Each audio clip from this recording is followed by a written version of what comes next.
Kodungallur Shoranur road നിർമ്മാണ പ്രവൃത്തിയുമായി ബന്ധപ്പെട്ട് റോഡിലെ അറ്റകുറ്റപ്പണികൾ ജൂലൈ 5-നകം പൂർത്തിയാക്കാൻ ഉന്നത വിദ്യാഭ്യാസ സാമൂഹ്യനീതി വകുപ്പ് മന്ത്രി ഡോക്ടർ ആർ ബിന്ദു നിർദ്ദേശം നൽകി. കൊടുങ്ങല്ലൂർ ഷൊർണൂർ റോഡ് നിർമ്മാണവുമായി ബന്ധപ്പെട്ട് ചേർന്ന അവലോകന യോഗത്തിലാണ് KSTP അധികൃതർക്ക് മന്ത്രി നിർദ്ദേശം നൽകിയത്. റോഡിന്റെ അപകടാവസ്ഥ പരിഹരിക്കുന്നതിന് വിവിധ സ്ഥലങ്ങളിൽ പാച്ച് വർക്ക് നടത്തേണ്ടതുണ്ട്. പുതുതായി രൂപപ്പെട്ട കുഴികളും തകരാറുകളും ജൂലൈ 5-നകം പരിഹരിച്ച് നിർമ്മാണം ഉടൻ ആരംഭിക്കും. ഇതിനു മുന്നോടിയായുള്ള യൂട്ടിലിറ്റി ഷിഫ്റ്റിംഗ് ജോലികൾ ആരംഭിക്കാനും യോഗത്തിൽ തീരുമാനമായി.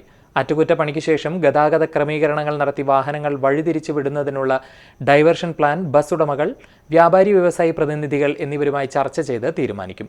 സ്വകാര്യ ബസ് സർവീസ് നടത്തുന്നവർക്ക് ഭീമമായ നഷ്ടം വരാത്ത രീതിയിലും സുരക്ഷ ഉറപ്പാക്കിയും പ്രവൃത്തികൾ ആസൂത്രണം ചെയ്യുമെന്ന് മന്ത്രി വ്യക്തമാക്കി. പണി പൂർത്തിയാക്കിയ പാലക്കൽ അമ്മാടം റോഡ് പരിശോധനയ്ക്ക് ശേഷം ജൂലൈ 2-ന് തുറന്നു നൽകാനും യോഗത്തിൽ തീരുമാനിച്ചു. ജില്ലയിൽ നടക്കുന്ന 2 റോഡുകളുടെ കാര്യം പ്രത്യേകമായിട്ട് നേരിട്ട് പൊതുമരാമത്ത് വകുപ്പിന്റെ സെക്രട്ടറി തന്നെ നോക്കാമെന്നും ജില്ലാ ഭരണകൂടത്തിന്റെ നേതൃത്വം എന്നുള്ള നിലയ്ക്ക് ജില്ലാ കളക്ടറുടെ പ്രത്യേകമായിട്ടുള്ള ശ്രദ്ധ ഈ കാര്യത്തിൽ ഉണ്ടാകണം എന്നുള്ളതും അവിടെ തീരുമാനിക്കപ്പെട്ട കാര്യമാണ്. അപ്പൊ നമുക്ക്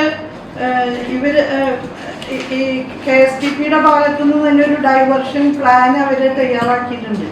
അതനുസരിച്ച് നമ്മൾ ആ ദിവസങ്ങളിൽ പറഞ്ഞ സമയത്ത് നിർദ്ദിഷ്ട ഡൈവേർഷൻ എടുത്ത് പോവുക, അത് കഴിഞ്ഞ് അടുത്ത റീച്ചിലേക്ക് കിടക്കുക, അങ്ങനെയാണ്.